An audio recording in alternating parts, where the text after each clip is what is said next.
கொண்டுள்ளது.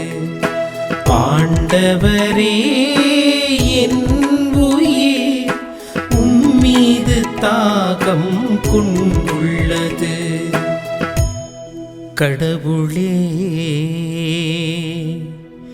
நீரே என் இறைவன், உம்மையே நான் நாடுகின்றேன்.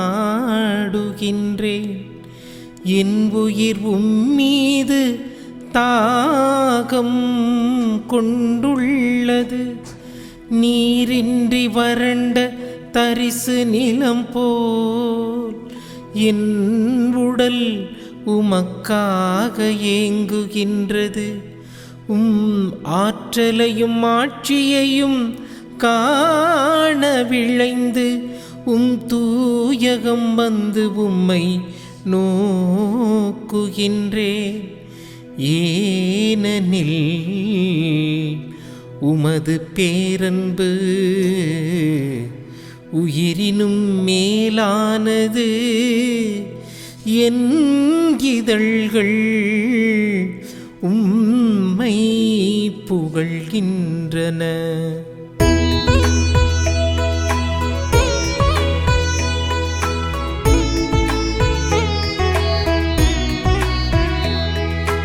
ஆண்டவரே என் உயிர் உம்மீது தாகம் கொண்டுள்ளது.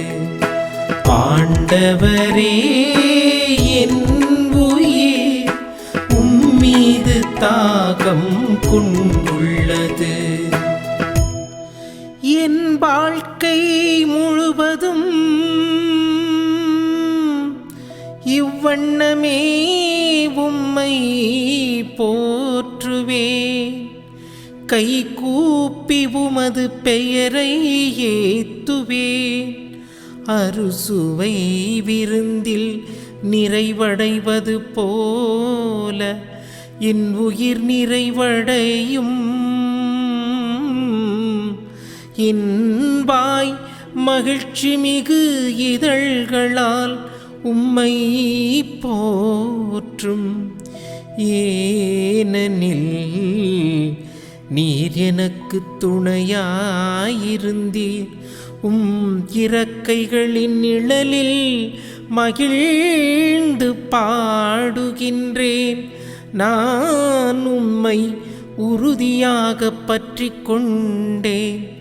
உமது வலக்கை என்னை இறுகப் பிடித்துள்ளது.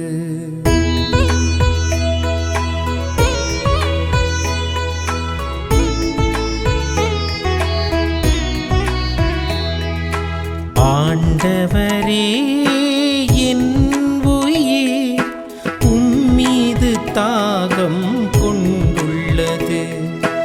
ஆண்டவரே என் உயிர் உம்மீது தாகம் கொண்டுள்ளது. திருப்பாடல்கள் 63. ஆண்டவரே என் உயிர் உம்மீது தாகம் கொண்டுள்ளது. 11 இறை வார்த்தைகளை கொண்டதுதான் இன்றைக்கு நீங்களும் நானும் தியானித்துக் கொண்டிருக்கிற திருப்பாடல்கள் 63.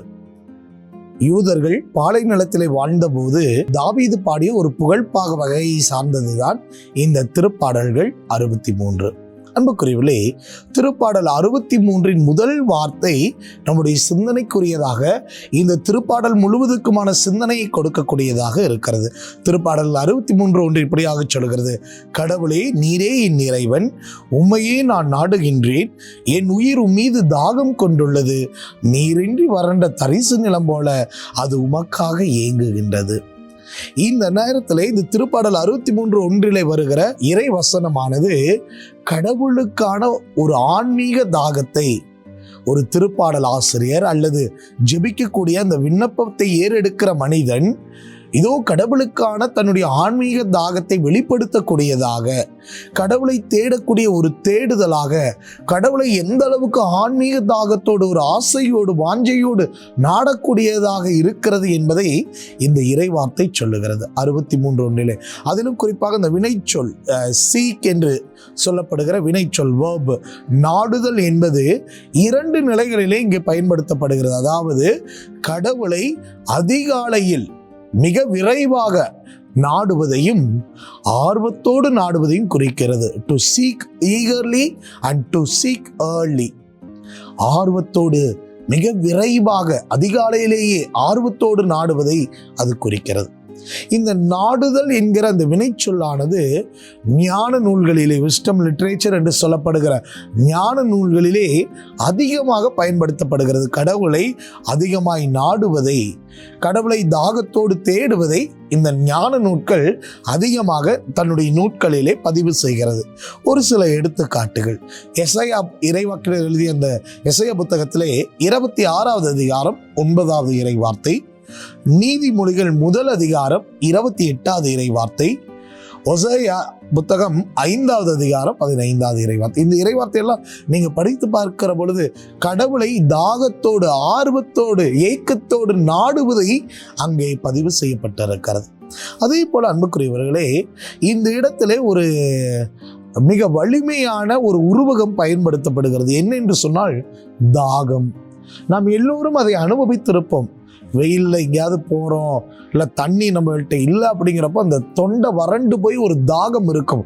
அந்த ஒரு தாகம் என்கிற ஒரு வலிமையான ஆற்றலான சொல்லை இங்கே பதிவு செய்கிறார்கள். இந்த உருவகமானது மிகவும் ஒரு வலிமையான ஒரு உருவகம். எசையா புத்தகத்திலும் சரி, குறிப்பாக திருப்பாடல்கள் 42:2 இப்படியாக சொல்லுகிறது, என் உயிருள்ள இறைவன் மீது தாகம் கொண்டுள்ளது. ஆக இந்த தாகம் என்பது கடவுளுக்காக வைத்திருக்கிற ஏக்கத்தை, கடவுள் மீது கொண்டிருக்கிற தனியாத தாகத்தை, ஒரு ஆன்மீக தேடுதலை அது வெளிப்படுத்துகிறது. ஆக இந்த திருப்பாடல் முழுவதையும் இந்த பின்புலத்தோடு படித்து பார்க்கிற பொழுது தாவீது அரசருடைய இந்த திருப்பாடலினுடைய ஆசிரியருடைய அந்த கடவுளுக்கான இறை பிரசன்னத்திற்கான ஒரு வாஞ்சையை, இறை பிரசன்னத்திற்கான ஒரு தேடுதலை, இறை பிரசன்னத்துக்கான ஒரு தாகத்தை அது வெளிப்படுத்தக்கூடியதாக இருக்கிறது. எந்த ஒரு சூழ்நிலையிலே தாவீது அரசர் இப்படிப்பட்ட ஒரு தாகத்தோடு இருக்கிறார் என்று பார்க்கிற பொழுது 3 நிலைகளிலே அந்த பின்புலத்தை நம்மால் புரிந்து கொள்ள முடிகிறது. முதலிலே இறை வார்த்தை 9 அடிப்படையிலே பார்க்கிற ஒரு திருப்பாடல்கள் 63 இறை வார்த்தை 9 அடிப்படையிலே பார்க்கிற போது நாம் 1 சாமுவேல் 23வது அதிகாரம் 14வது இறை வார்த்தையும் 24வது அதிகாரம் 1 சாமுவேல் 24வது அதிகாரம் 2வது இறை வசனத்தை ஒப்பிட்டு பார்க்கிற போது சவுலானவன் தாவீதை கொல்ல துணிகிற அந்த நேரத்திலே தாவீது பாடக்கூடிய ஒன்றாக இருக்கிறது. 1. 2வது தாவீது அரசருடைய இந்த பாலைவன அனுபவத்திலே கடவுளை நோக்கி பாடக்கூடியதாக இருக்கிறது. 3வது இறை வார்த்தை 9 மற்றும் 11 பார்க்கிற போது தாவீது அரசரை சுற்றிலும் நிறைய பொய்யர்களும் அவரை அழிக்க தேடிய மனிதர்களும் நிறைய இருந்தார்கள். அவர்களுக்கு மத்தியிலே கடவுளிடம் தஞ்சம் புகுவதாக இந்த பாடல் இருக்கிறது. குறிப்பாக சொல்ல வேண்டும் என்று சொன்னால் இந்த பாடல் ஒரு துன்பத்திற்கு மத்தியிலே கடவுளை நோக்கி எழுப்பக்கூடிய ஒரு இறைவேண்டல் என்று சொல்லலாம். அன்புக்குரியவர்களே, அதே போல இந்த திருப்பாடல் எந்த ஒரு சூழ்நிலையிலே பாடப்பட்டது, எப்படி பாடப்பட்டது என்பதை பார்க்கிற போது விவிலிய ஆசிரியர்கள் பெரும்பாலும் சொல்வது, இந்த அரசன், அந்த விண்ணப்பத்தை நோக்குகிறவர் தாவீது அரசர் இரவு முழுவதும் அந்த ஆலயத்திலே இருந்து இரவு முழுவதும் ஜெபித்து அதிகாலையிலே அந்த ஜெபத்திற்கான பலனை கடவுளுடைய கரங்களிலிருந்து பெறுவதாக அது இருக்கிறது. இதை திருவிழிப்பு பாடல் என்று கூட சொல்லலாம் என்று சொல்லி விவிலிய ஆசிரியர்கள் சொல்ல. ஏன் திருவிழிப்பு பாடல் என்று சொல்லுகிற போது இறை வார்த்தை 2 மற்றும் இறை வார்த்தை 6 இந்த 2ஐயும் பார்க்கிற போது இதோ அதிகாலையில் இறைவனை தேடியதாகவும் இரவு முழுவதும் இறைவனை தேடியதாகவும் அங்கே சொல் பயன்படுது. ஆக இது ஒரு திருவிழிப்பு திருப்பாடல் என்று கூட நாம் சொல்லலாம். ஆக இந்த திருப்பாடல் இன்றைக்கு நமக்கு கொடுக்கிற சிந்தனை என்ன?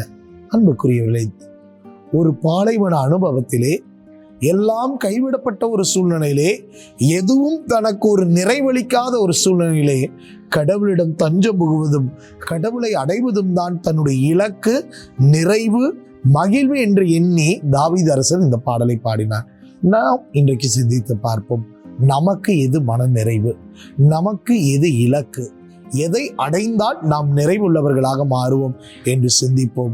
கடவுள் மட்டுமே நமது நிறைவு, கடவுள் மட்டுமே நமது தஞ்சம், கடவுள் மட்டுமே நம் குறைகளை, நம் தேவைகளை நிறைவு செய்ய முடியும். கடவுள் மட்டுமே எனக்கு முழுமையானவராக இருக்க முடியும். எனவே இந்த ஒரு சிந்தனையோடு இந்த நாள் முழுவதும் நாம் தொடர்வோம். ஜெபிப்போமா? அன்பு இறைவா, தாவீது அரசரோடு சேர்ந்து நாங்களும் ஜெபிக்கிறோம். தாகத்தோடு உம்மை நாடுகிறோம், வாஞ்சையோடு உம்மை தேடி வருகிறோம். தகப்பனே, எங்கள் வாழ்க்கையில் எல்லாம் இழந்து நிற்கிற போதும் கூட உம்மை மட்டுமே நம்பிக்கையோடு, தாகத்தோடு, உம்மை அடைந்தால் எல்லாம் எங்களுக்கு நிறைவு என்கிற மனநிலையோடு உம்மை தேட, உமக்காய் தனியாத தாகத்தோடு வாழ எங்களுக்கு அருள் புரியும் எங்கள் ஆண்டவராகிய கிறிஸ்து வழியாமை மன்றாடுகிறோம். ஆமேன்.